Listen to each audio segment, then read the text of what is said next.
make you a co-host.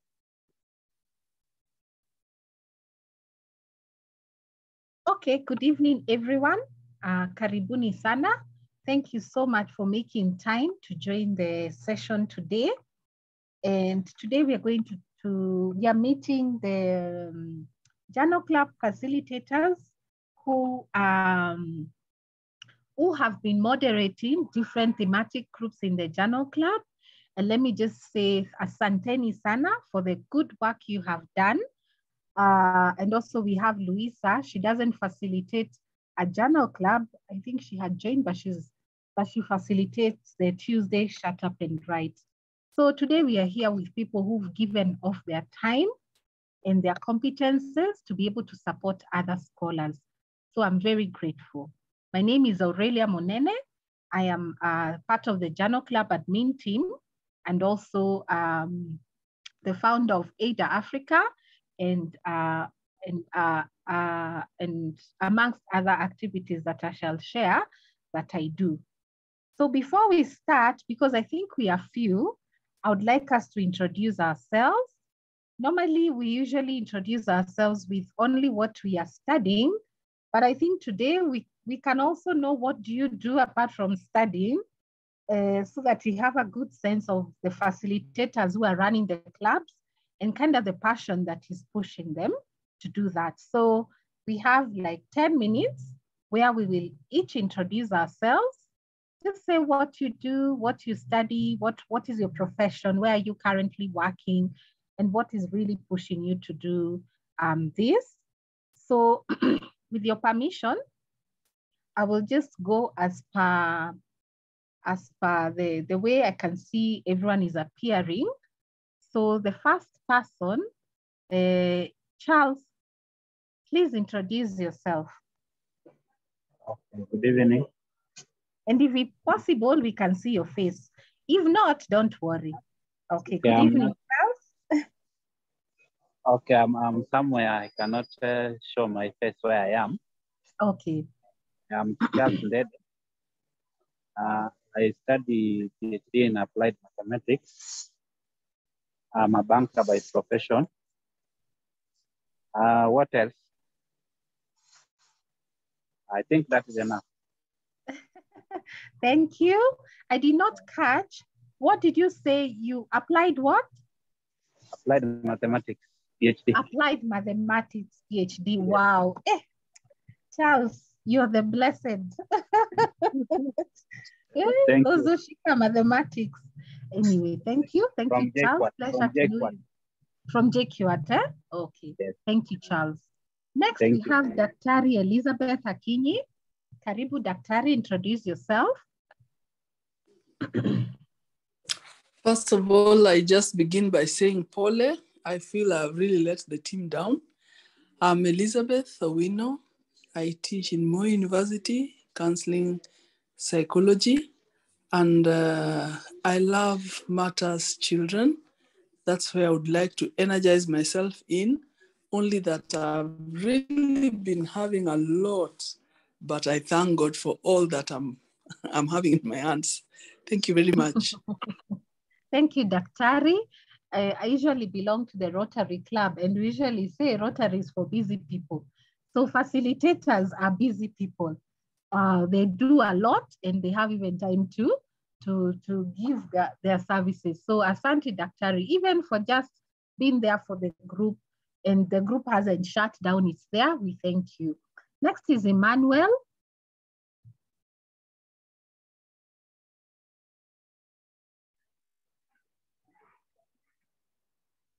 Emmanuel, Caribou. Okay, thank you. I hope you can hear me now. Yes. Yeah, so my name is Emmanuel Musia. I'm in the same university with Charles. Charles, I think, said he's doing a PhD in applied mathematics. I'm also in JQuat, but taking a PhD in supply chain management. Apart from that, I work for Kenyatta National Hospital.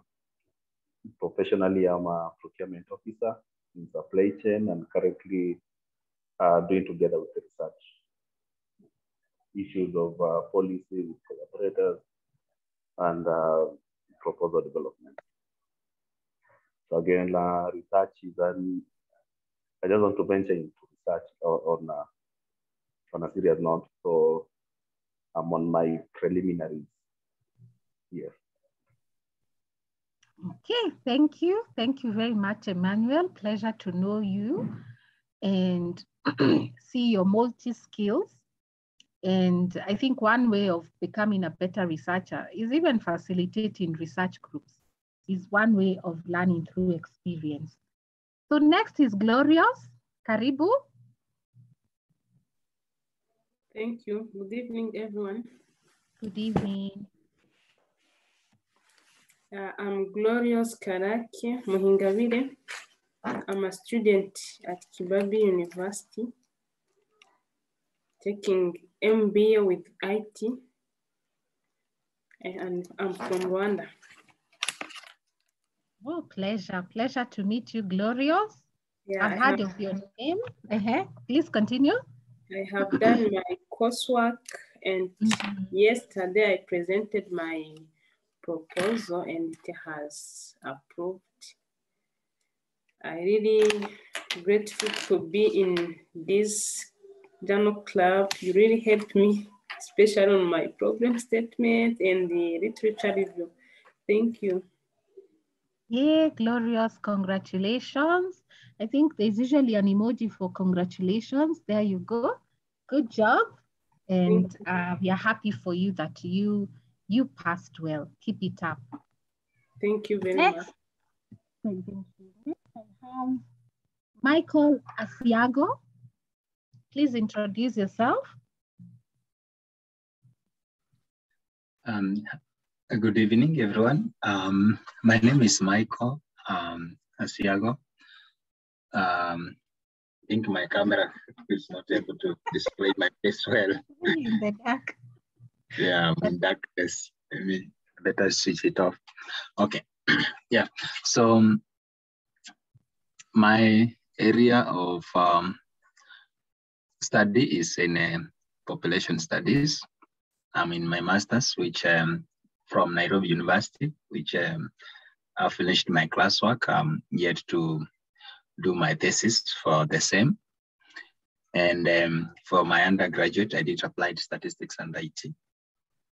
So currently, what I'm currently working on, my area of work, that is, it's in the field of data. I work as a data manager. Various issues related to survey programming and questionnaire design, as well as data quality checks. And then currently my employer is contracting with World Bank, whereby we are doing a survey on socioeconomic effects of COVID-19. Currently, we are in the 8th wave that we are doing data collection on the same. Thank you. Thank you very much, Michael. Pleasure to know you a bit more. And I've seen you very active you're in the demographic group, right? In the population? Yes. Yes, yes. Thank you for that. Next is Nancy Muali.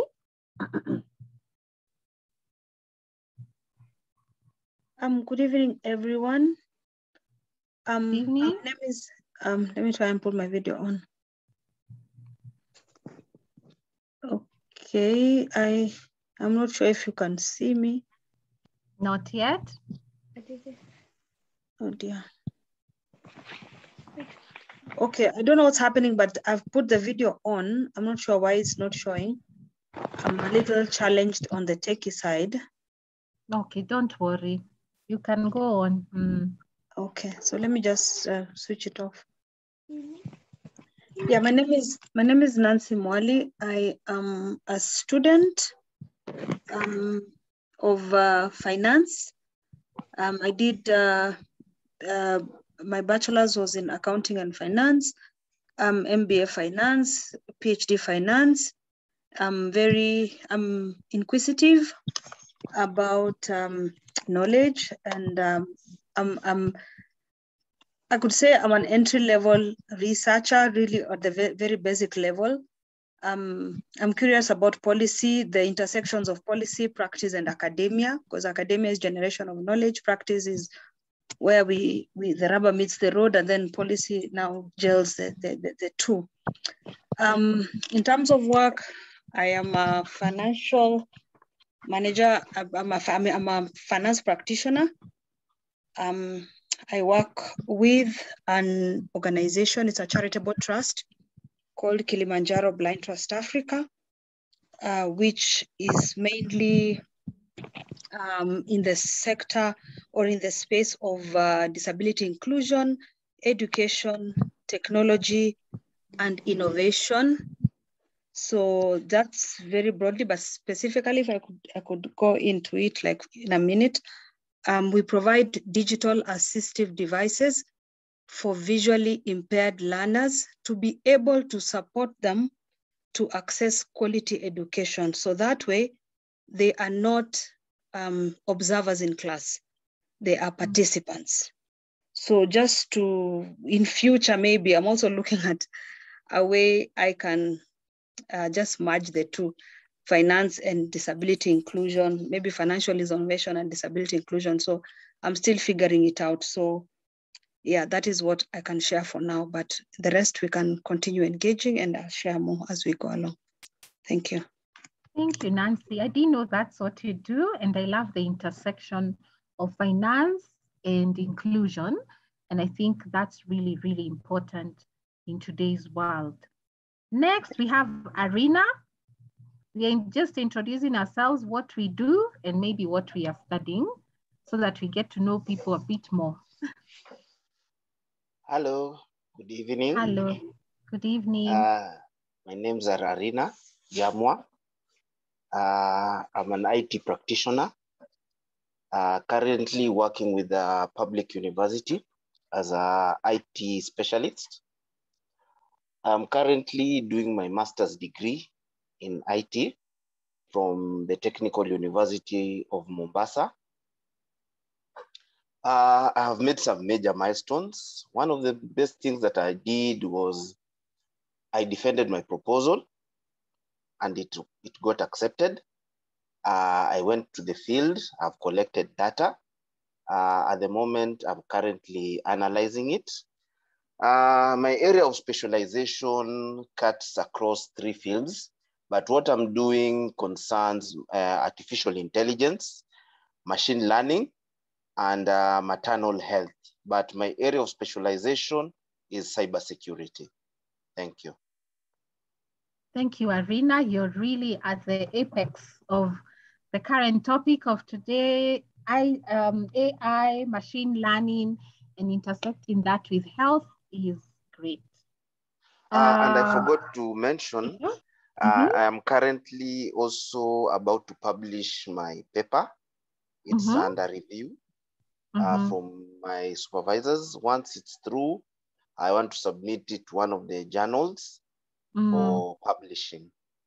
Awesome. Thank you. Yeah. Awesome. Please share it so that we can read and cite you. Citation is also important. Thank you. Next, we have Farah. I think we have 4 more people, then we can start. Farah, please introduce yourself. Good evening, guys. First of all, let me start by apologizing that I joined the meeting late. I was held up. Anyway, I'm glad to be here. My name is Farah. I did my bachelor's on BCom, Bachelor of Commerce. I specialized in supply chain management.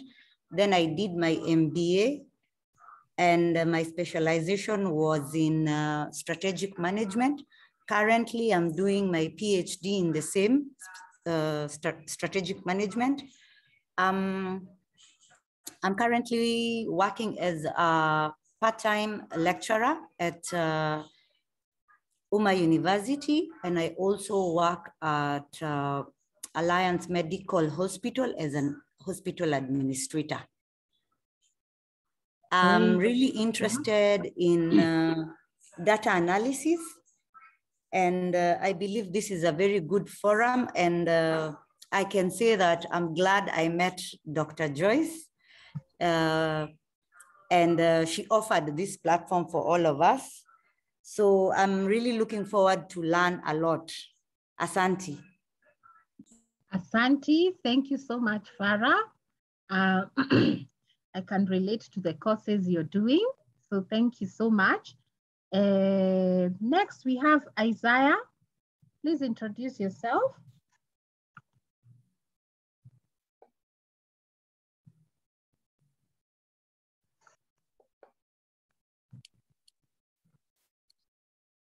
Isaiah, are you there? Okay. Next, we can have Jacqueline Karezi. Please introduce yourself.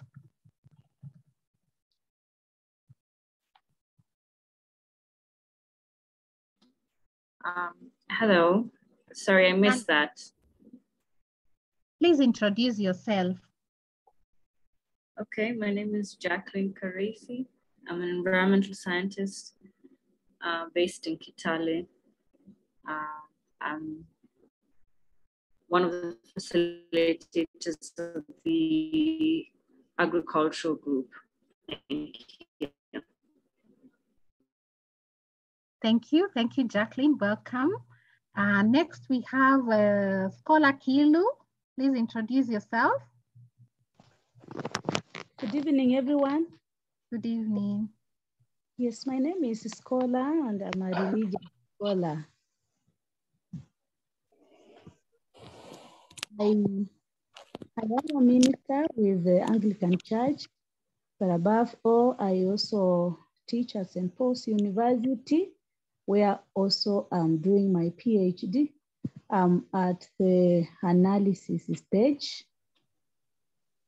And yes, I specialize with the interfaith and interreligious dialogue. Maybe that's what I can say for now. Thank you, Scholar, and pleasure to meet you here. Finally, let's have, two actually. We have Luisa, then I think it's Luisa, then Tom. Luisa, please introduce yourself.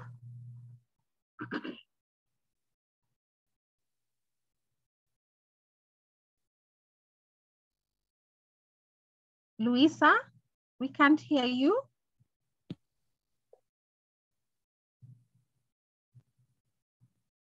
We can't hear you, Luisa. I can see your mic moving.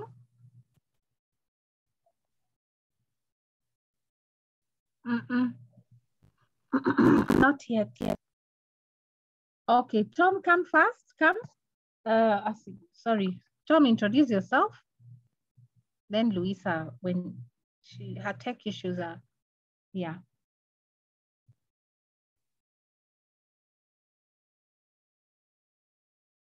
Tom? Okay, maybe also Tom, you can introduce yourself. Maybe Hello. also have... Okay, perfect, yes. Introduce yourself, Tom.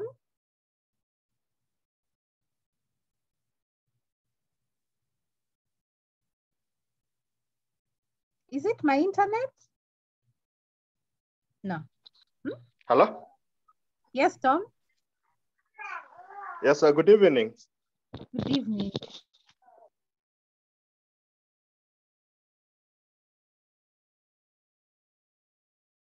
Tom, do you have more to say? We can't hear you. Sorry.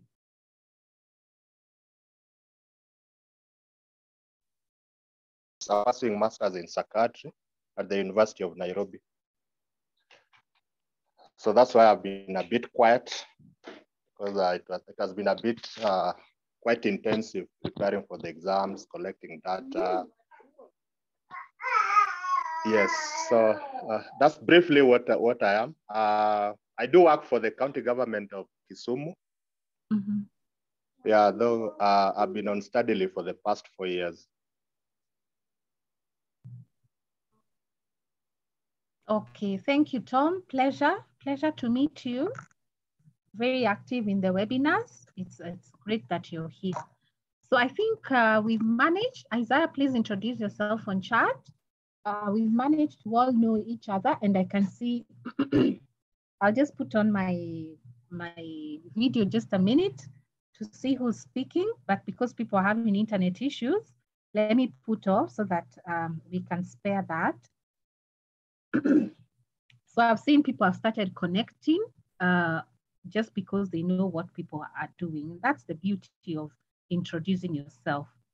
So today we're going to have a session, and it's going to be a do shop. I don't know if you've heard of a do shop. Instead of saying workshop, it's more like a do shop.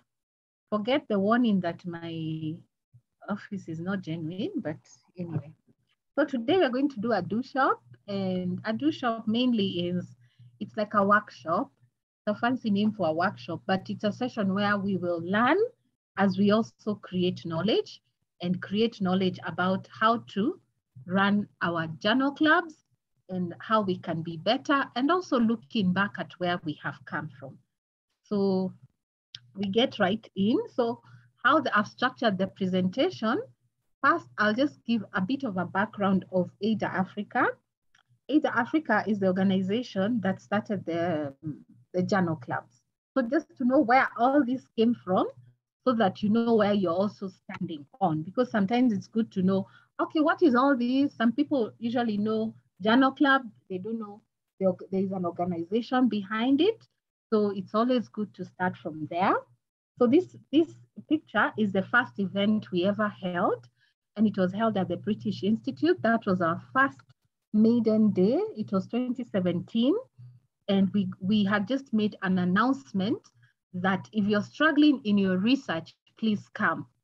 We have a discussion, and we had a panelist of four amazing scholars who spoke to the students then. So over 80 plus students came, and it is from there that we started the idea of building a community and strengthening research skills, because that was one of the issues that most people were struggling with.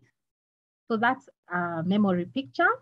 Then AIDA Africa is a company, although it works as a social enterprise, and it's been there since 2016. And the main goal really is to strengthen research in Africa, because the recognition that Africa is one of the most researched continents in the world. It's like sometimes I almost feel like we're in one big lab, but unfortunately, most of the research in Africa is not carried out by African scholars. So bringing this shift means being able to look and see why aren't African scholars at the center of producing their own knowledge. And one of the things that has emerged over time is because there isn't also a lot of support for scholars in terms of mentorship, in terms of even structural support to grow African researchers. So that's the foundation with which AIDA Africa was formed, to be able to strengthen research, to build communities of researchers, so that together we can begin to produce knowledge of our continent and to understand our issues better. Because always when someone from outside studies you, they always come with their assumptions and biases. And research and policy and practice are very entwined. So it's very important we are at the heart of research, and one way is to strengthen emerging scholars. So the image you see on the right is where we've been meeting for years. We actually started as a physical group, and we started at the university near USIU is called what? What is it called? Pan-Africa University, yes. Pan-Africa University is where we started. Then we got one of our members, Michael, who helped us to access the University of Nairobi, Kenya Science.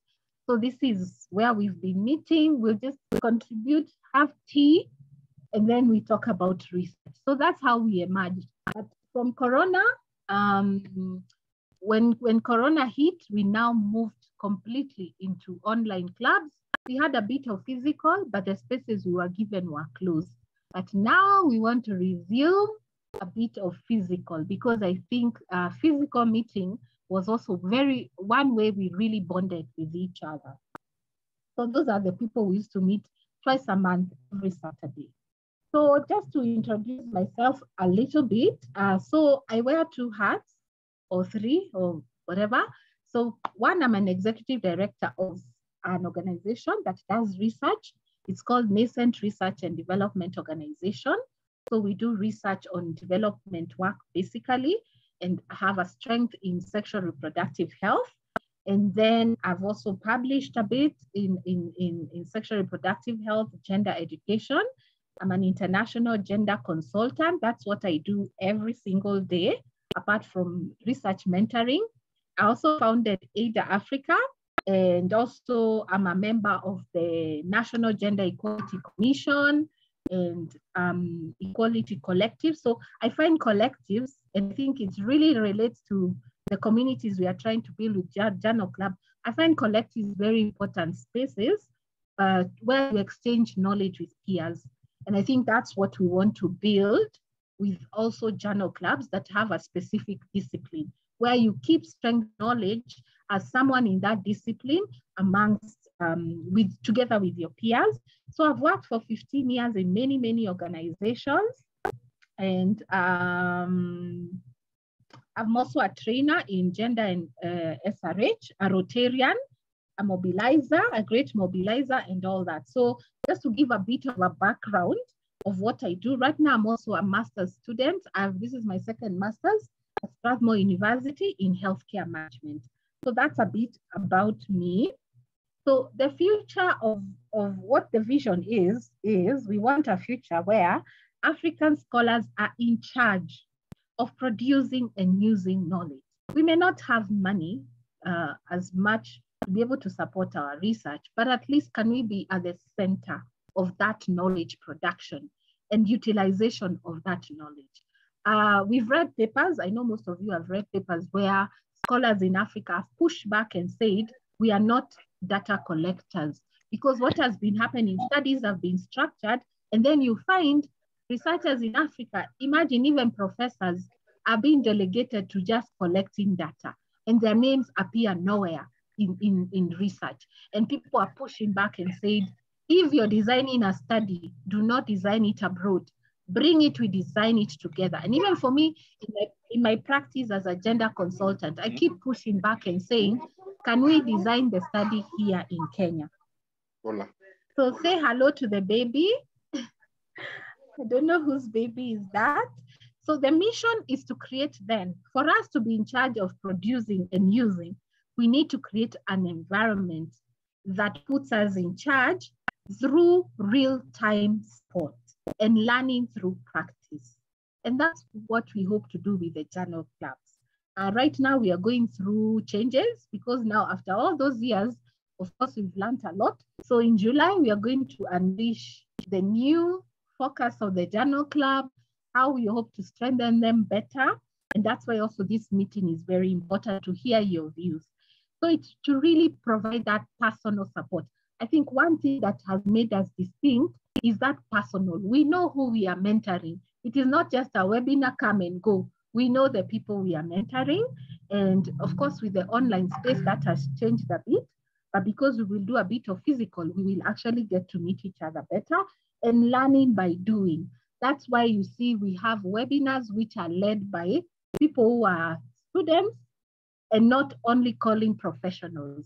That's why you see someone asked me, but, oh, you mean students are presenting webinars? I said, yes, you learn by doing, not by hearing, or you have to practice. And the more people share knowledge, the better you learn. So that's the main focus. We have 5 values, and those are the ones that we hope also your journal clubs adopt, your thematic clubs. One is cura personalis, taking care of the whole person. So for all our programs, wellness is at the center. So it's not about just research. That's why you see, even in our webinars, even Joyce, every time she's sending us motivational, I look forward to Joyce's posts. You know, you just see something motivational and it keeps you moving. Joyce led a very good program called the Study Smart on wellness in academia, because we believe it's the whole person. You're a father, you're a mother, you're a daughter, you're a preacher. All that is you on top of being a researcher, and all that matters. Then lifelong learning. That's why we have communities of learning We don't believe in do a training, tell people bye-bye. It's do a webinar or a training, and then people come back to the community and they keep learning, they keep growing. Because even if you finish your school, you will still be a professional. You'll be a policymaker. You need the knowledge. Then also responsible research. I've told you there's a lot of violence in research. Even when I work in gender projects, when we go to do research in generating questions, applying to ethics, we are very sensitive to being very responsible researchers, not treating communities as places where you go to extract knowledge. Even for people who are, even doing research for your own master's or PhD, you can be very violent with communities because to them, they're not experiencing you as, this one is just doing a PhD research, is not so serious or it's just for learning. To them, they're experiencing you as someone who's come to their community, ask them about their stories, and they are giving you their personal stories. So you have to be very careful that you're not treating communities as places where you just go to gather data so that you can graduate. So the ethics of that are very important, even as students. And then storytelling. Research is about storytelling. It's about people. It's about people. Even if you're doing quantitative research, it's about stories and numbers of people. So stories are very important because they also humanize the process. And then open exchange. No hierarchy. That's why in the journal club, we have no lecturer, we have no professor, we have no student, no hierarchy. We hope so. Of course, there are other layers of hierarchy, but we make sure that in the community, there is no hierarchies. So that, because these barriers is what hinders us from learning. When you start feeling, oh no, I'm a professor, I cannot be in the same group with students, that is one way of being a poor learner. Because a good learner learns from everyone. And we've had even supervisors come in and saying, can I put my students in the journal club? And they're there together because it's about learning without hierarchies. So that's the main, those are the values we hope you can also have in your groups. And the objectives, we've already talked about them, reframing research. So the groups that you have, and I think these are the people you have in your groups because they come from the main journal clubs. We have lecturers, we have supervisors, we have research mentors, we have research professionals, we have students, we have people who are in institutions. So all those are there. So these are the faces that have helped build ADA Africa. These are people who, when I was thinking of the whole thing, they really stood by me. They are astute researchers. They've already been in the club. They've taught people here, so people know them, those who are there before. And these are people who have established in their research space, and they've really supported us to grow as researchers. And then, of course, we have Akina Wangare here, Daktari, and all the other now generation that is coming up. And of course, then you facilitators. And soon we are going to also have a way of registering those who are facilitating clubs and also making your profile visible because you're doing meaningful work. These days, I think Other Aid now, Jace, has a job. They're advertising for a community manager, right? Wangari. Okay, maybe yes, Wangari. Yes, they do. Yes, I'm so here. Even, Yeah. Sorry. So even now, there is a career. Can you imagine how careers are formed? There are now careers for people who are online community managers, and it's a job that Other Aid is doing that. And me and Joyce are also running another more international group with Other Aid, and that's the same thing we're doing: a journal club, a community space. So even there's a career in what you're doing, and this can also give you extra visibility and also extra income. So just quickly, what we do as ADA Africa, not only the journal clubs, to have an idea, and also where you can also tap in. So we work with Other Aid. Space is there, we are there, we are facilitators, we also support that space. And for you, if you also want to be part of the Other Aid community, you can always be. It exposes you to more researchers. Then also we are supporting, we are working with Association of Faculty Enrichment in Learning and Teaching. This is an association of lecturers, and I'm the research lead there, and we are trying to design courses for lecturers in terms of how can they, lecturers who want, how can they be better at peer reviewing work or supervision, reviewing work? How can they ground themselves better in research and also mentorship? So those are some of the interesting things that we are contributing to the ecosystem. Then also supporting universities in Holland with coaching. We also developed a manual for Moi University, College of Health Sciences, a manual of how can faculty become mentors. So you can see this space of mentorship and community can also have many careers. You can be a facilitator of mentoring. You can be someone who teaches people how to mentor or coordinate mentorship. So there's so many careers that I have seen just by forming this space have emerged for so many people. Then also recently, Joyce is also part of this. We designed a training and delivered a training on conducting peer review. You know, in Africa, most of our work when we publish it is peer reviewed by scholars from elsewhere. And most of the time they're very biased in how they review our work. So we thought, why not create a pool together with all these partners, a pool of peer reviewers? And we have developed the material. It's going to be free. It's going to be available. And these are some of the things you can also use to either enhance your group, your journal club. You can use those materials to teach them or to teach elsewhere. They're all available for use. Then there's this training we've done from University of Cape Town on how to facilitate online learning. It's usually a scholarship, and I'll be sharing details with those who want to have that. They give you a real certificate. Actually, they just brought it the other day, physical, all the way from South Africa. And I think it's a very good course, though very intense, and it gives you skills on how do you facilitate online learning. So when we started, when everyone went online, we had to do this course so that we can know how to run the communities and the journal clubs.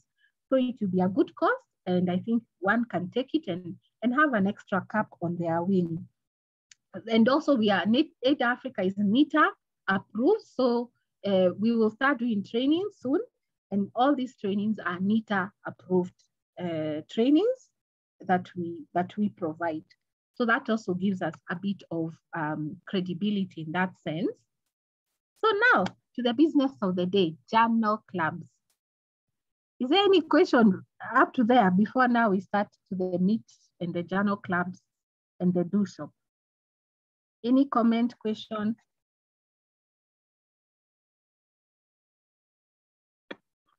Okay. I think you also forgot to say you are a research mentor. Oh yes, I'm a research mentor. Yes, Jason, every second Saturday and that Saturday of the month, we wake up at 7 and we have sessions with anyone who wants to have a session for 30 minutes. And it's been very fulfilling way of just meeting students and learning together. And the final thing we are working on publishing materials. We've realized many people are struggling with publishing their research, knowing where to publish. So we've joined hands with an organization called Writing Hub. I think some of you know Outa is in that organization. And right now we are developing free resources for how do you actually get to publish, like focusing really on step 1, step 2, step 3. So those are the materials we are developing, and I hope they'll be very useful for everyone. So good. So journal clubs, what are they? Most people usually think we are publishing house because it's a journal club. Someone asked me, do you publish? No. So there are many ideas of people when they hear journal club, but journal clubs are not new. They are old concept that has been used a lot in academia to grow science. And we adopted the word, when I did the course of author from Author Aid, and I hope some of you will take that course. It's free. One of the things they had written, they had said, you can always form a journal club where you can be discussing research papers. And I was like, oh, that's a good concept. And also that also informed how we formed this. So journal clubs are not new. They're not new to ADA. They've been there. A lot is used in the medical world. I don't know how many of you have participated in journal clubs. Any one of you has participated in a journal club apart from these ones? Are you part of journal club? Have you presented in one? Anybody? Hello, Aurelia. Yes. What can you kindly repeat what you've said about the peer reviewing? Peer review? I was saying that journal clubs have been traditionally been spaces where people peer review article. You critically review articles among peers, maybe an article with a new thing in your discipline, some very interesting study, maybe a controversial study, and then you review it together with peers and sort of advance science. So that has been the traditional way journal clubs have been. So I was asking, has any one of you been in a journal club before?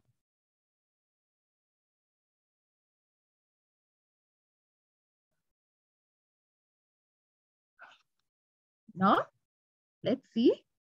This has been my first, yes. Okay, so most of you, it's the first, even me, it's the first.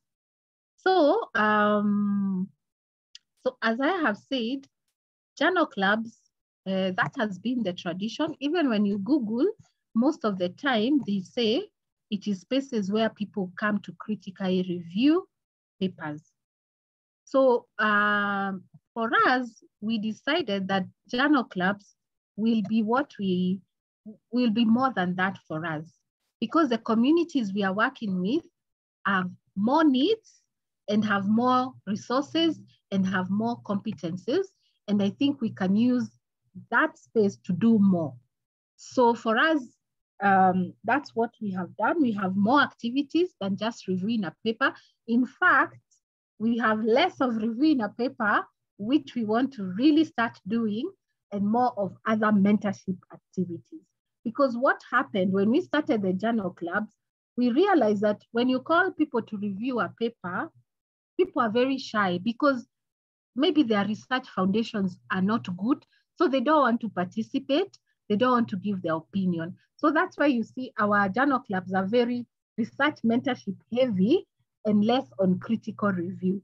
But this year, from this year, we want to really, when we relaunch, we want to really bring back the idea of critically reviewing papers and advancing science, because that also develops the analytical skills of people, of our scholars. So we will have that activity, and together with you facilitators, we will organize another session where we can now see how can we help our groups be reviewing a paper even once a month or even twice. After 2 months, we have a paper, maybe in early childhood, there's a good paper that is out there, and you come together and critique and learn together. So we want to be a bit more balanced, but so far it's very research mentorship heavy, just because of the need we wanted to address first. So what is the value of journal clubs in our community? And our community means the people who are in our groups right now. So I told you this is a do shop. So I'm going to be taking responses from you. What have you seen is the value of journal club for our members? From you, from a facilitator point of view, from a member point of view, what have you seen is the value? Does it have any value? Does it add to the scholarly journey? Because that is the starting point. If it adds value, then how can we make sure that we start programs that actually are meeting the needs of people? So just hear from you now. We are in the do shop. You can unmute. You can start sharing your responses. Then I can type them in. And this will help us now plan how to move into stronger thematic journal clubs. Yeah. So any responses? Let me just put it on the... Sarah raised her hand. Yes, please go. Hi. Yes, hi. I think the Journal Club, one of the values I can talk about this club is additional of knowledge.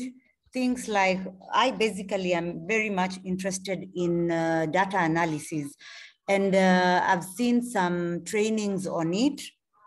I think there was, I don't know it was which organization that you guys had partnered up with, and they were offering the data analysis. Also, there was one on mixed method research. So yeah, I can say there's additional knowledge. That's the value that I have received. Okay, so the value that you've received, and you see that the journal clubs add to the scholarly journey is adding knowledge. I think that was TC Africa. They're the ones we partnered with because we know we can't offer everything to provide data analysis. Yes. Any other value you see of these clubs to the scholarly journey? Oh, also I can, sorry. Also I can say that with this club, it tends to help in procrastination because there's that time for shut up and write. At least if you're like some of us who are always saying, I'm going to do it tomorrow, I'm going to do it next week, I'm going, you know, we are all busy, but with this time, it makes you like really sit down and do the work. Asante. Thank you. Next. Hello. Hello. This is Tom. Mm-hmm. Yeah, for me, the community has been resourceful in the sense that we have people with diverse experience in different fields. So by just coming together, it offers an opportunity of sharing and learning from each other. Okay. So the multidisciplinary nature, I think we counted, and we have over 16 universities represented. And also it breaks this hierarchy of not even hierarchy, the disconnection of universities. You know, I'm from this university, you know, so it also breaks those hierarchies between universities. Mm-hmm. So resourceful.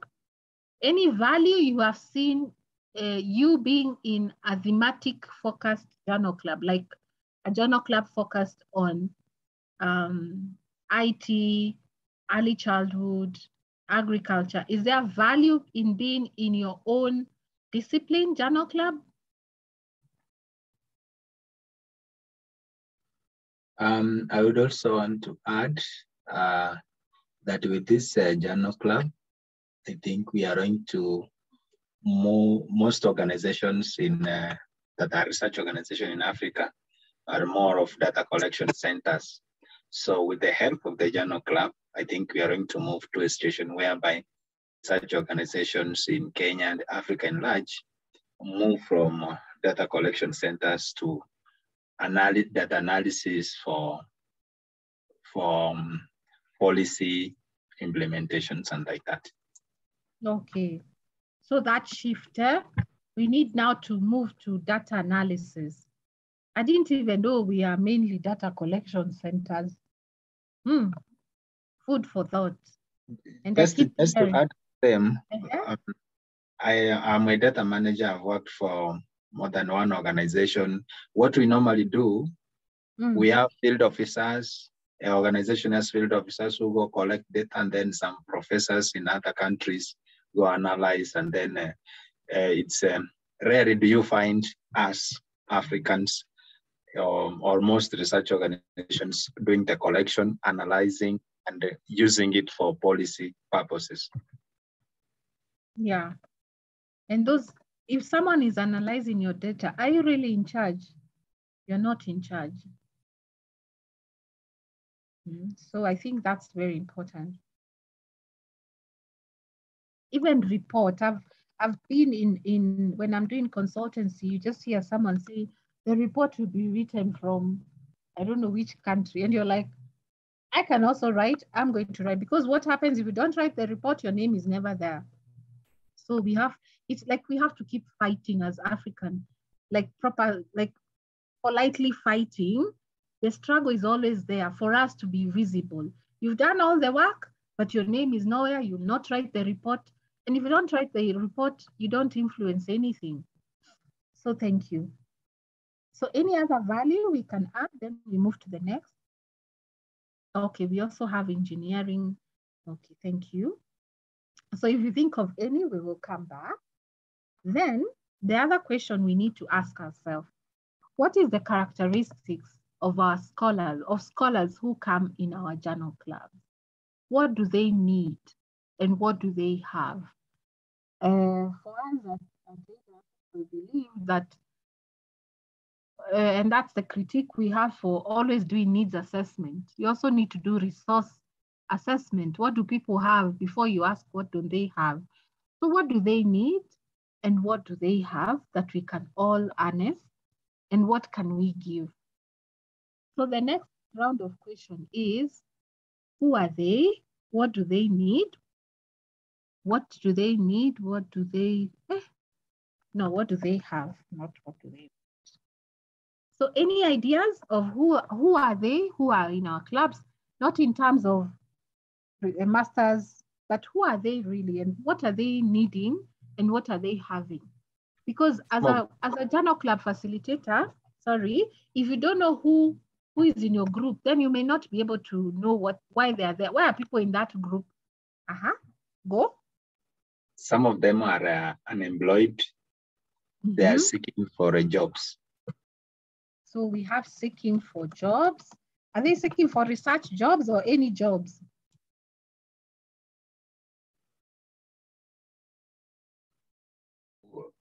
Let's just say they're seeking for jobs, some of them. Seeking jobs, yes. Who are people, like when you look at your thematic group or even the wider journal club, who are they? What do they need? What do they have?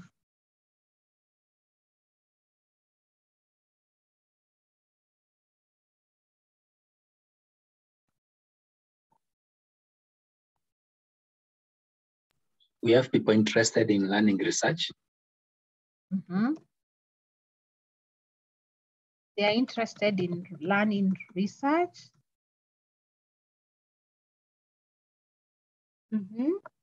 What else have we seen? I have seen that we have people who want to graduate, who have been in the system. They actually want to graduate, have been delayed in the system.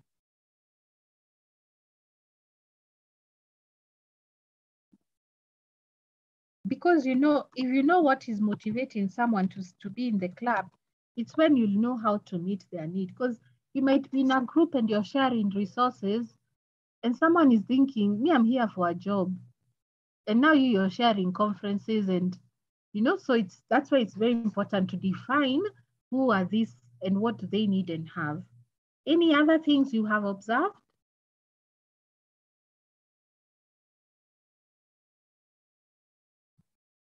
We also have people who attend conferences. There are those who just Hello? Yes. Yeah, I said that there are those who come just to get the support, emotional support, when you're with your peers. Yeah. And maybe there are those who also come to network.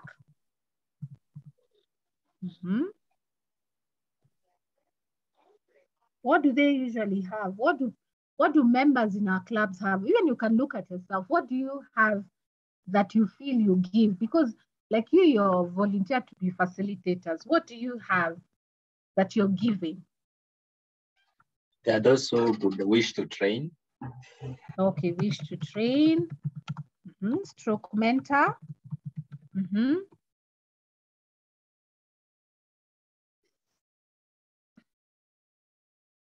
Okay, we can keep adding them. And the reason why, and we look at when you're designing an online community, how do you design, is to know why people are there. Because when you know why they're there, you will meet their need, but you'll also amplify their skills. So if you have someone who wants to train and they're in your group and you know, this is the person you can tell, by the way, our journal club, can we have by maybe quarterly trainings, and you're the one who will organize, and maybe you can deliver one. So you see, you begin to grow the skills of people in the community, because that is what keeps people vibrant. When people feel their needs is not met, they tend to just keep quiet. And we look at the challenges of running these clubs and we can see some of them. So that's why it's very important to unpack who is there and what they need. Then we look at who is a journal club or community facilitator. As I told you, these days it's now a career. What attitude and what competencies do they come with? So here we can just brainstorm. What qualities have you seen, even from yourself or from other communities or from our own community, that you feel a journal club facilitator should really have to help them meet the needs of all these people? I think I can say one of the qualities of the community facilitator is to have a lot of patience, because you might be posting things on the group and people are not even responding, and as in you lose morale. So I think it's all about having patience and just hanging in there, hoping that sooner or later guys will catch up and be able to engage. Hello, can I contribute? Sorry, yes. My internet is so today. Yeah, I just wanted to add to Emmanuel Musia's point about people seeking guidance to conduct research, but I feel like there are two types of learners, passive and active. So some learners have found their voice and they are courageous, they are bold to ask for what they need. Then we have a group of passive learners who are scared and are still bringing the hierarchy mindset from most of our institutions and universities. Therefore, they come expecting an expert who will sort them completely. So those are 2 points. That's 1 point on passive and active learners. And then we have people who have general and specific needs. So that's the second point. We have people who need some specific aspect of the craft of research. And there are those who need general guidance in the entire art of research. So I think that's the second point. The third point I have is there are multiple responsibilities for each member. They are active in their communities. They are doing a lot other things aside from research. And that's important to note. Wana majukumu, so they have multiple responsibilities. Therefore, sometimes they struggle with time management and balancing their focus. Thank you. Thank you, Joyce. All these notes I will share as a report so that you can have this as we now strengthen the clubs. You can have them at the back of your mind. You say the craft and art of research. So there are those who need a specific problem addressed, such as the craft of research, but others are needing general. I think that's a distinction. Others are just needing a general space of guidance. Maybe they're about to apply for postgraduate, but they don't have money. They just want to learn generally about research, but some have a specific need. And when they leave the club, they say, oh, this specific question is not addressed. So I think that is important to know. Yeah, and I think that's the challenge also of having the kind of community we have. It means you're having everyone. You're not saying there. I know the organization that say we only want female PhD holders, or we only want maybe postdoc. But you see, for us, because we say it in hierarchical, everyone is there. It means the needs are very, very many. And that's why you see in the Journal Club, we try to have so many activities so that we can try and meet people. There are those who like to talk alone. That's why we have the Saturday sessions. There are those who like webinars, so we have webinars.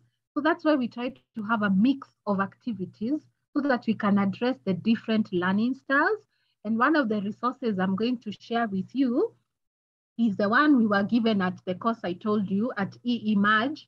They have a very good manual on how to facilitate communities, online communities. And it can really help you to, as you run these communities. So one of the things we've said, we need the patience of Job to be a community facilitator. What else? What else have you seen?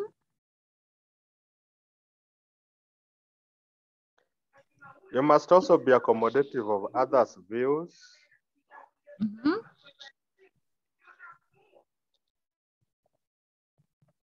Yes. Because as you said, there are those probably, as Dr. Joyce mentioned, there are those who probably want to be quiet, passive, others are active, you know. They want to take control or maybe, you know. So you have to be accommodative. Mm-hmm. What else have you seen? This is a do shop. So we are brainstorming and sort of putting our heads together so that we can see how to. Any other quality you have seen? Even from the facilitators. Like Joyce, I see that you're very, you're always stirring the group. You're checking on the group. You have to keep checking the temperatures. How is everyone doing?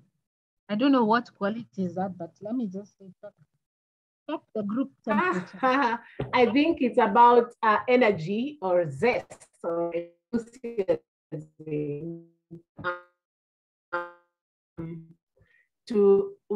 online spaces are such that you have to bring your energy.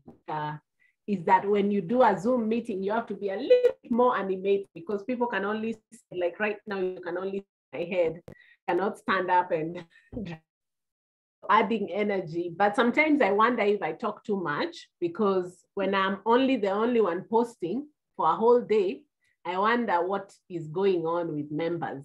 So that is, that can be a good thing, but I also wonder sometimes it is a disadvantage. When I'm posting, nobody is maybe we have gotten into the pattern of them thinking that they will sit passively and I'll be the one talking, which is which is very unfortunate. I think I'd like feedback on how to improve on having more people talking. Sometimes I even have to inbox people because I've asked someone a question, they have not seen it for 3 days. So I end up inboxing them so that they don't miss on the message that we are trying to build our conversation, you know? So aside from it being a talk shop, we've got to move into action sometimes, and that's where the challenge comes. So I'll be asking your help on ensuring that we can not just be a talk shop, but also where actual research manuscript is moving. We are actually moving the needle on the back. I don't know what you have to say about that, leaders. What do you think? I've written it as you have your competence, but you also I also find a platform issue. And that's one of the things we'll also explore just in a few. Can the platform really affect the facilitation? Because you might be a very competent facilitator when you're out there talking physically. But when you reach online and people are quiet because they're on WhatsApp and they're in a million other WhatsApp groups and they're finding your space as a WhatsApp group, so they'll just treat it the way they'll treat other WhatsApp groups, just watch and sit back. So there's also the intersection of your skills and the platform. And also asking, is this the right platform to host a journal club? Is WhatsApp the best way that people engage? Any other issues you've seen around competence qualities? think, Aurelia, can you hear me? Yes. I think you've got to have a vision and goals for the group. So for instance, I'll give the example of the virtual workspace. The idea was just to get people to beat loneliness while writing and getting distracted. So when people come in, they think it's a facilitation class. I'm going to teach you about writing, but essentially it's just a way of creating the illusion of an office like you would work in an office. So if the group doesn't understand what the vision and the mission of the group is as a virtual writing workspace, you might not get what you need. So I think it's important that they understand, you see your vision and you carry the group along with you. Great. So the vision, you as a facilitator, remember, I think also what you allude to, and this is what we saw when we started the journal clubs, that in our context, people are used to learning from an authority. So when they enter a space that you have created, they're waiting for you to tell them. They're not waiting to contribute to the learning. So it's also a bit disruptive for them when you start telling them, okay, now you are in charge of your own learning. Our work is to facilitate the learning. So I think that's what also, Louisa, you found in the Shut Up and Write. People are asking, okay, now who is talking? And I remember I was saying, no, you're not talking, you're writing your own work, you know? So also I think preparing, there's an element in which we have to prepare members on the type of expectation that we are engaging on. Because most of them expect teacher-student relation. I think Joyce also said that teacher-student relationship is very dominant. When you tell someone, no, speak your mind, it's very difficult. Hierarchy. Yes. Yeah, it's part of that hierarchy that our system has promoted. So let me just share a few more competencies that we can have from the collective that I was telling you about, just to go through them quickly. Don't worry, we are within time. And one of the qualities they suggest, so I shall send this manual to you, is that we have different categories of facilitators. We have those who are beginning, it's their first time to facilitate online learning or online community. There's the intermediate one, and then there's the expert one. And all these, it highlights what does a beginner do, what does an intermediate kind of facilitator do, and what should be the aspiration. That's where we all aspire to be expert facilitators. And you can see in terms of supporting online learning, for instance, a beginner only recognizes challenges. An intermediate will recognize challenges faced by participants and provide support. So it's not just challenges, but an expert recognizes challenges, provides support, and anticipates participants' challenges. So based on what you supported them, now you begin to anticipate, okay, what else could they face? You see the way we are trying to see who is our student. That's what an expert anticipates. What else can they face? So we need to have this. So I think when you get this resource, please read it. As I told you, these days you can create a career in this as well, just by being an expert facilitator. So you see the qualities of social skills. A beginner will recognize, why are individuals not participating? Why are people in my group not participating? That's where the beginner will stop. And then the intermediate one will provide some strategies and some strategies for engaging members who are not participating, just some, but an expert will provide a range of strategies for engaging people who are not participating. So these are very useful guidelines that you can use. You know, what are your online communication skills? How do you write? A beginner will write clearly, concisely online. An intermediate will write clearly, concisely, produces engaging messages. You see the way Joyce does it. Tumesomea kidogo these things. And then the expert We write clearly, concisely, produce engaging messages, encouraging participants and communities in multimodal forms. So different forms of learning and provoking that in participants. So I'll share this with you. It's actually available online. It's called Facilitating Online, a course leader guide, and it can really help you to hone this skill. For me, what I say, use this as an opportunity to hone an extra skill as a researcher, how to run groups, because I think that's where the world is going. The other day I saw a job on how to run virtual hub. There's one I'm doing now of running virtual hub. There's another one I saw running communities of practice. And these are the skills that you actually need to be able to do this. Okay, so you can see all that and you can use that resource. So I'll share with you even on chat as we ask questions. So the next part, we are almost there, is to look at, yes, Emmanuel says ability to motivate, challenge, encourage, make members feel comfortable. Yes, yes, Emmanuel. All those are what a facilitator needs. And so the stages could be, how do you design? How do you implement? And how do you evaluate? I think one of the areas we have not done so well in the journal club's broader one is evaluation. How do we know what we are doing is actually working? Of course, we get feedback, like Glorios, she's given us feedback. Thank you. I was able to defend, but we'll be talking to our M&E experts to help us to have a way of monitoring what we are doing and probably even setting up indicators of how will we know that we are actually having an impact. So in the design stage, we need to have a clear goal. Why are you facilitating this club? What is the goal? And this goal has to be a shared goal.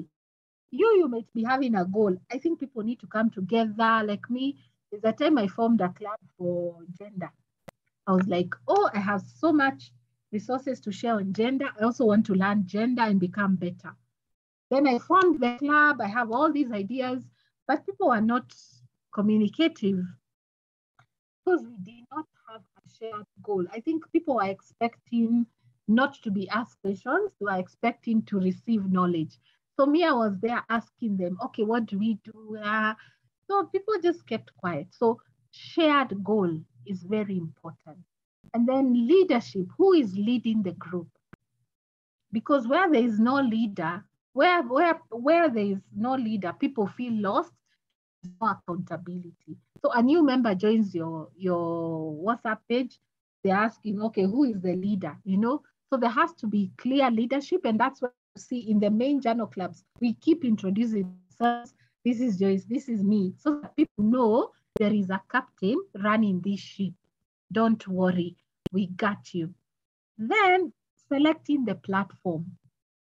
We have used WhatsApp. For us, we've used WhatsApp, but sometimes WhatsApp is good, but it has its own issues if you use it as a tool to facilitate learning. That's why for us, we branched out and started using Zoom. We started doing the physical. So we try and use other tools to help us not just rely on one platform, because we saw there are a number of people who never talk on WhatsApp. They're usually called silent followers. Silent followers. So you don't know, are we with people or people are just doing their own things? So the platform is very important. So for now, your club's on WhatsApp, but they don't have to be the only way you can meet. You can say, as the early childhood group, we can have a webinar. We can have a critical reading of a paper. So it means people will not just be meeting on WhatsApp, they can be on that. Then onboarding. And this is some of the things we're going to strengthen when we are revamping the journal clubs in mid-July. What is the onboarding message that new people are getting? Because like for us, people joining the journal club, they're like, okay, now is this a school? Is this, like, what is this? What is happening here? Why are people asking me questions? Why am I being asked if I'm okay?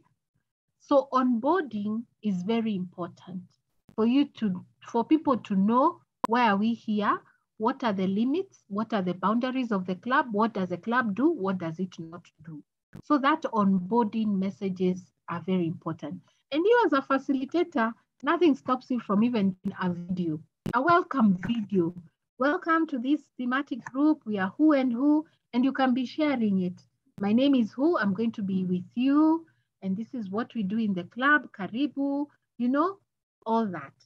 For us, the mistake we made with our onboarding in the journal clubs, we have so many people and we don't know their names, we don't know who they are. But now we want to register people so that sometimes you get good opportunities and you don't know who to share with, you don't know people's skills. So unapata your opportunity inaenda because hujui nani, like now I've known so many of you and your careers. So if I hear of something or you hear of something, you can say, oh, I heard you say you do that. But because we don't have a database for our members, sometimes it's very difficult to know. So even for you, do you know who is in the club? Then the other thing is the norms, shared norms. What do we do in this club? What don't we do? For us, we set that out very early. Joyce was at the spearhead in the norms section. So you see, nowadays we don't get posts of people posting weird things because you're to reinforce very early. And then now designing what activities make sense for the club members. Maybe if it's IT group, maybe IT group need to meet and do an IT project together.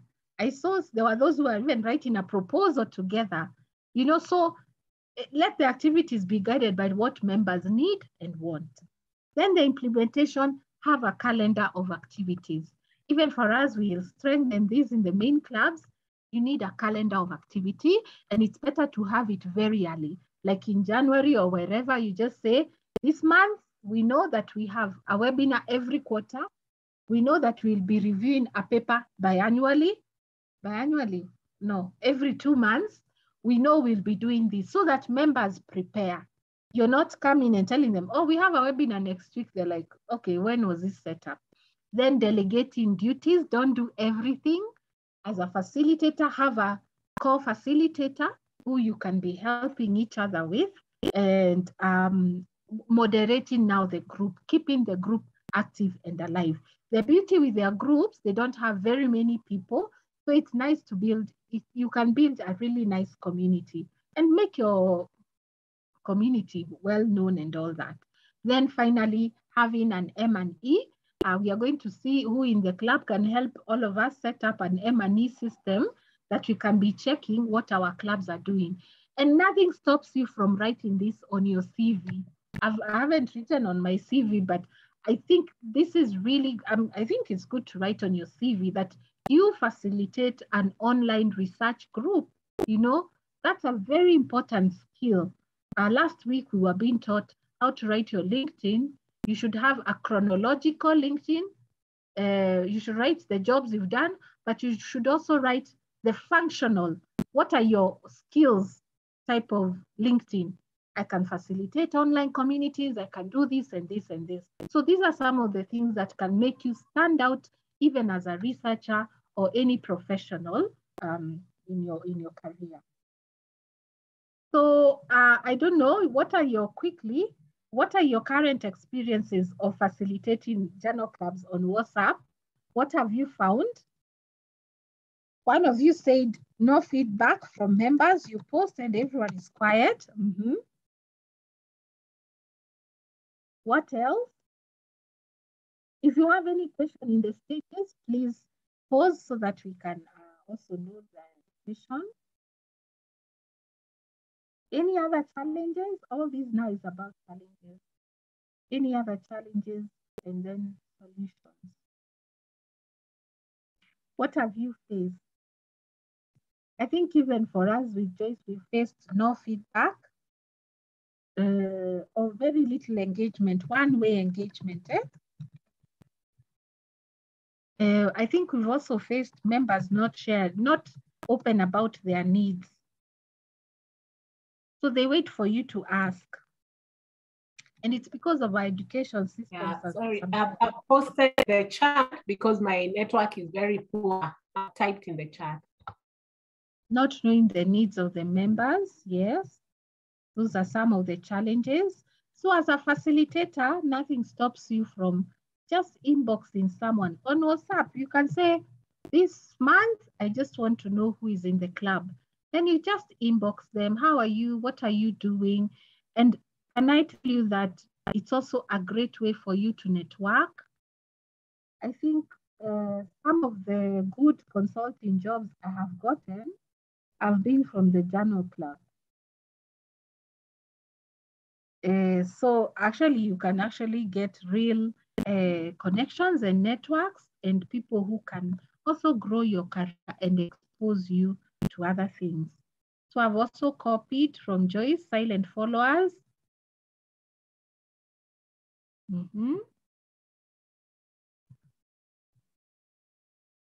How many use what? Silent followers.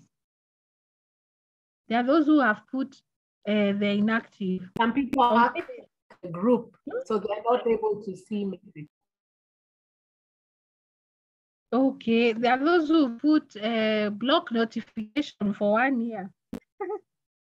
And you're still waiting for them to give feedback. So any other challenges? I think maybe it's the same for WhatsApp, but WhatsApp it's the easiest way to get to people, but it's also a bit difficult to get feedback. Then what are some of the ways you have seen that we can use to engage our members better? So please put on chat any ways that you think we can use to put managing expectations. Yes, it's very important too. And that's why the onboarding is very important and we are working on that. What are people expecting from this platform? You know, like for us, we offer free mentorship, but sometimes the mentors are not there.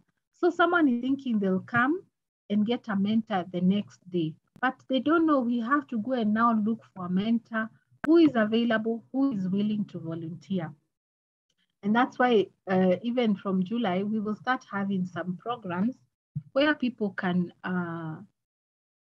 pay something to the mentor, because now we are having a lot of people who want help and we don't have mentors.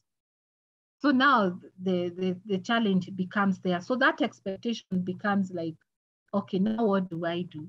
And we've talked to many members, they're like, yeah, I don't mind paying something little if it means that I'll have someone who is following me up. So we are also trying to move with what the members want. So we had, finally, we had shared a document, and I just want to share it. We had developed a guideline for you, and I don't know how useful it's been, or if you have it. You can see my screen. You can see my screen? Yes, so we had just done a facilitating an online thematic group. So this was available to all of you, even how to welcoming them. What is the thematic group about? What is your role as a facilitator? And now we can update. So what I'll do, all the information we have discussed, I'm going to put it here so that we can beef up the document if it is useful. How do you set up the thematic group? All that. How do you set up? And then the resources that you can use.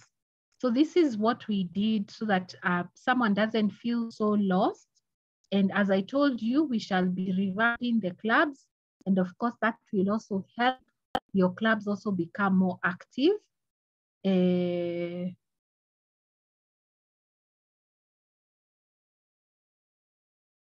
Engaging members individually.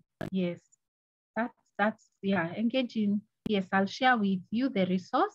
I'll also add the one for e-image there so that you can have something to rely on. Is it okay for facilitators to have a group to share experiences and resources? What do members think?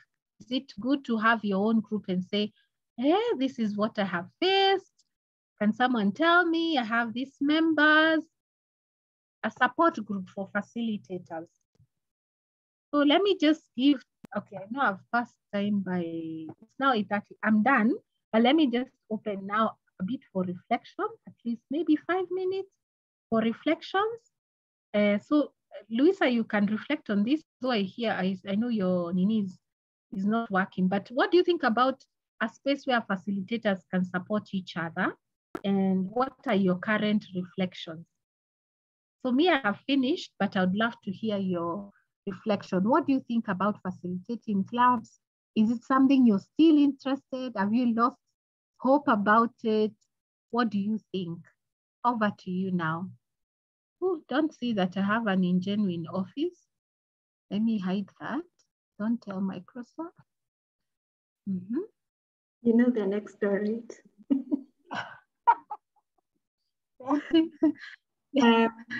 Thank you so much, Aurelia, even for this. This is so useful for us to just meet up and talk about this. I've just been wondering, I was actually just about to write to you and ask you if it is okay for me to close, you know, the groups that I run, because I felt like there's no response and I was feeling like maybe I'm the failure. So I need to start again, but this is so helpful. My experience in running the groups has been helpful. And this is why I wanted to run groups in the first place. I've met people who have been useful in my entire research, people who have helped me data collect, ask questions about fieldwork experiences. You know, these things are not things that are written in books, so people help you. And so I wanted to give back because, I mean, you know about my proposal. You're the one who track changed for me, and that's how we wrote my proposal, my grant, everything. So I feel like we can help each other in this way, and that was the usefulness of the group. So I feel like I want to keep running it. I do feel like I need more skills in terms of engagement. I love the way people write into me and inbox and just ask me for one-on-one sessions and conversations, but you only have so much time on you as a facilitator also. So I think more training is important. If you agree to a facilitator's support group, I would be very interested, because I've seen, especially in this, where I go to school, so I find that writing communities, journal clubs are the ones that help research grow and move faster. And so based on that experience, I wanted to give it back that way. So yes, thank you for the opportunity to engage, and even the permissions to run two groups. I definitely want to make them more useful to members. Also, I think something you should talk about is volunteering, that people can volunteer themselves to run, because I think proximity is important. When you're so far away, you don't know what people are going through wherever they are. So it may be difficult to run groups the way we run them. And therefore somebody on the ground would be important. So in that way, then I suppose that's why I always ask you, can you run my group for me? Because I think you have more proximity to the people who are down there. I don't know. So I suppose resourcing is important as we continue. Thank you. Thank you, Luisa. And thank you for supporting. And it's true, like for me, I think the school I also went, it was so big on communities and research. And that's one strong way you grow as a researcher. And so I think these are good spaces. And I'm so grateful that we have people who are volunteering of their time, because you learn a lot. Like for me, what I have become from moderating journal clubs is I was never this way. I never spoke on a webinar. My first webinar was in the journal club, moderating. So it's also been a good learning space for me. Any other reflections or anything else you think we should consider before we wind up? We have 2 minutes.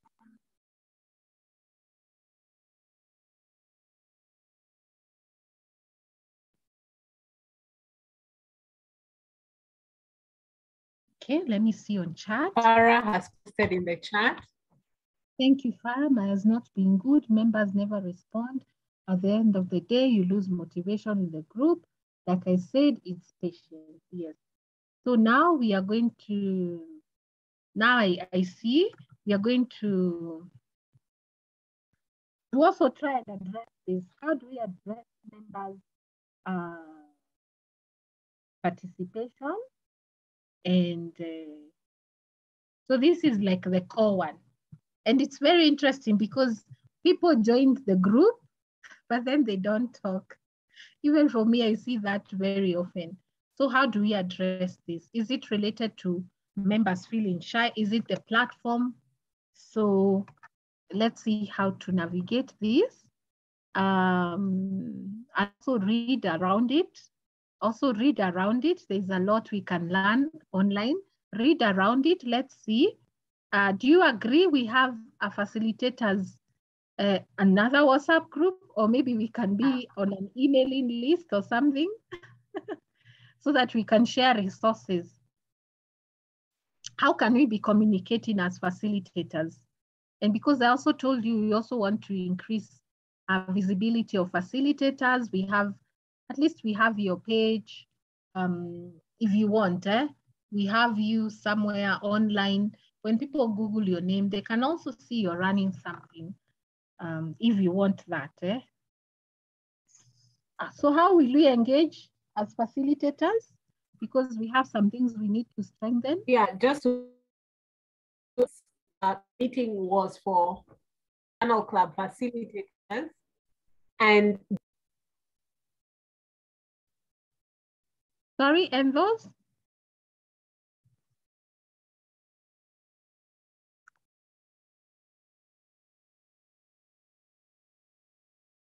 Joyce, you're lost. Is it those who also want to start being facilitators, right? Hello. Yes. Yes, thank you very much. And also thank you very much for facilitating this, service today. I was for the idea if we can also have a smaller, maybe another WhatsApp just for the facilitators so that at least we can now talk in one language. Okay. So if members are okay with that, we shall set up the link. And don't be quiet. We cannot be quiet to each other because we now know how it feels. Sometimes it really feels discouraging. I know what you mean because I also feel it. So we can form the group and then we'll keep sharing our resources. And those who want, we can have you on the website if you want, because let me just show you quickly the website. We had put the clubs, the subgroups there, but we did not say who is running them. So it's also something we can do if you want.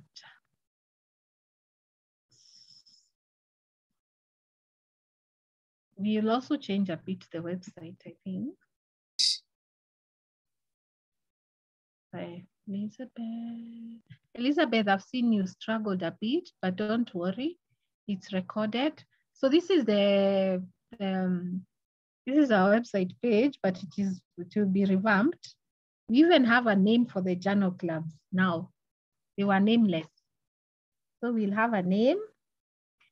So you see now we had put those groups here so that someone can just join from here.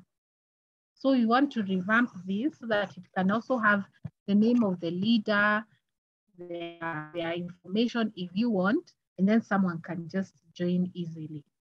So that's still waiting to happen.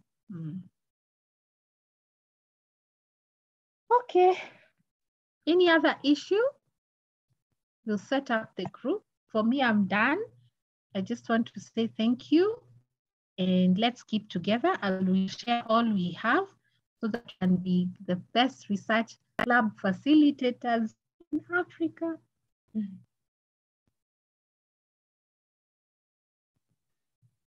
Okay.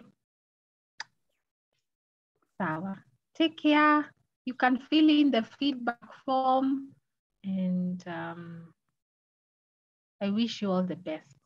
Maybe this can be a new career pathway for you, you know. it can be an area where you can grow and become a consultant, helping people run their community. I think, Joyce, we should also share that job in the Journal Club, the one for author aid. Yeah, Okay, I'll for share a it. community manager. Yeah.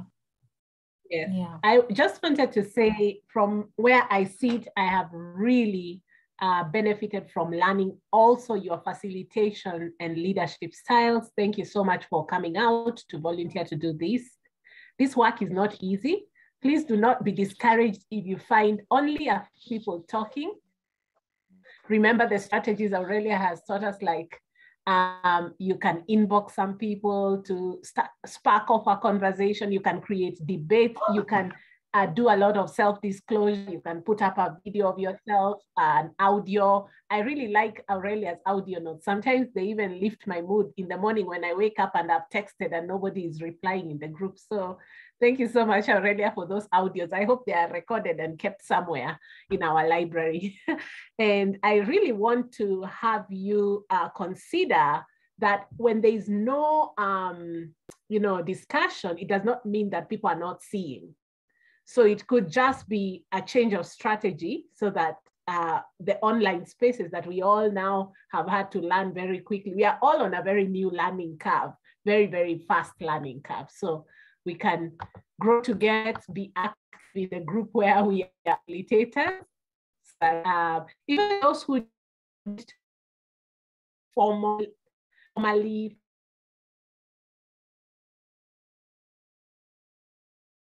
you're in the right place. Thank you very much. Back to you, Aurelia. No, for me, I'm done. I just want to wish you well. WhatsApp, let's be on the WhatsApp and just see how we can support our communities. So thank you and take care. Thank you very much.